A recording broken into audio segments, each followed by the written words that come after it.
बिस्मिल्लाहिर्रहमानिर्रहीम। आज इन कैमरों के जरिए मेरे साथ जो रुदात हुई वो मैं बयान करना चाहता हूँ। 2 दिन से जलसे के पेश नजर मैं अंडरग्राउंड हुआ था और कल रात मैंने जगह तब्दील की। एक और दोस्त थे जो इंसिस्ट कर रहे थे कि मैं उनके पास मेहमान हो जाऊं, तो उसके इसरार पे मैं E11 की साइट पे रात के लिए उनके पास गया।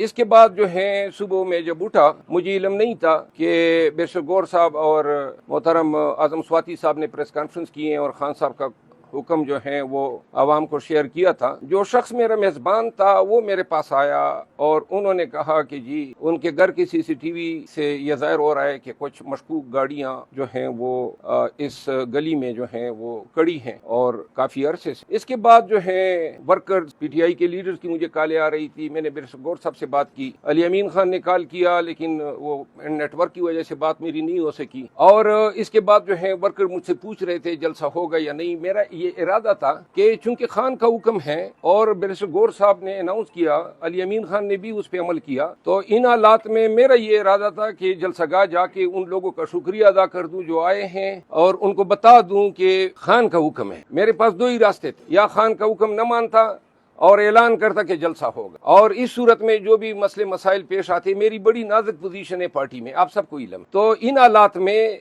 मेरे लिए पार्टी के फैसले के साथ चलना इंतहाई जरूरी था, लेकिन मैं ये चाहता था कि मैं वहां पे जाऊं और वहां पे ये डेमोन्स्ट्रेट कर सके कि हम आ गए। अब हुआ ये है कि थोड़ी देर बाद तकरीबन 12 बजे के कुछ, मैं अभी तैयार नहीं हुआ था, नाश्ता कर लिया था और अभी ब्रश करने और बात लेने के लिए मैंने जाना था कि इस दौरान जनाब डाटा पोर्श एजेंसी के अलकार पहले घुस गए उस कमरे में जिसमें मैं मौजूद था, और साथ में SHO गोल्डा, एक इंस्पेक्टर साहब और कोई 20 से 25 पुलिस अलकार जो हैं, जो मुझे नजर नहीं आए क्योंकि वो लाउंज में थे या रास्ते में थे, लेकिन जो कमरे में घुसे वो कोई 7-8 अफराद थे जिसमें 3 एजेंसी के अलकार थे और वो लीड कर रहे। और आती उन्होंने जो है पिस्तौलें निकाली, मुझ पे एम की, और साथ में मेरे गार्ड्स भी आ गए, उनको थप्पड़ मारे। थप्पड़ मारने के साथ ही उनको थप्पड़ मारते देख के मुझसे रहा नहीं गया और मैंने खुद उन पे हमला किया और उनको गिराया। गिराने के साथ ही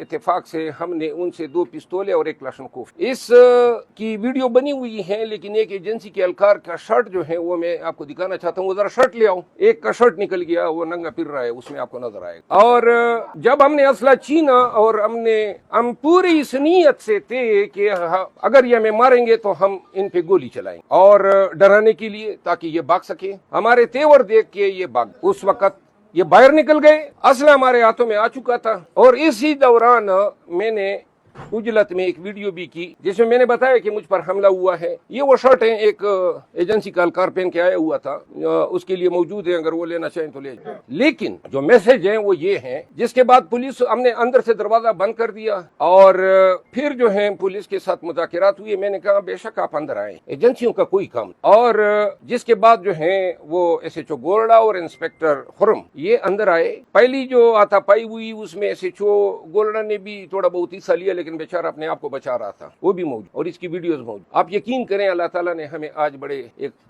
खूनी टकराव से बचाया है। हम वो लोग नहीं हैं जो किसी के डराने पे डर जाते, किसी की पिस्तौल दिखाने पे डर, उनमें हमारा शुमार ही नहीं है। और ये दिखाने के लिए करेंगे, आइंदा के लिए से नशीन कर लें कि जब आए ना तो मारने की नीयत से आए, ये डराने का काम ना करें ना। हम डरने वाले हैं, थूकते हैं आपकी ऐसे पिस्तौलों पे और ऐसे डर पे। पुलिस को मैंने फिर असला वापस किया और उन्होंने मुझे इतनी मोहलत दी कि मैं जाऊं, शेव कर लूं, शावर ले लूं। शावर लिया, शेव किया, बाहर निकला। तो बाहर निकलने के बाद जो है उन्होंने कहा कि उनके अफसरान का हुक्म है कि हम आपको इस लोकेशन से ले जाएं। और चूंकि पुलिस का रवैया इस दौरान काफी कोऑपरेटिव था, तो बाकी मैं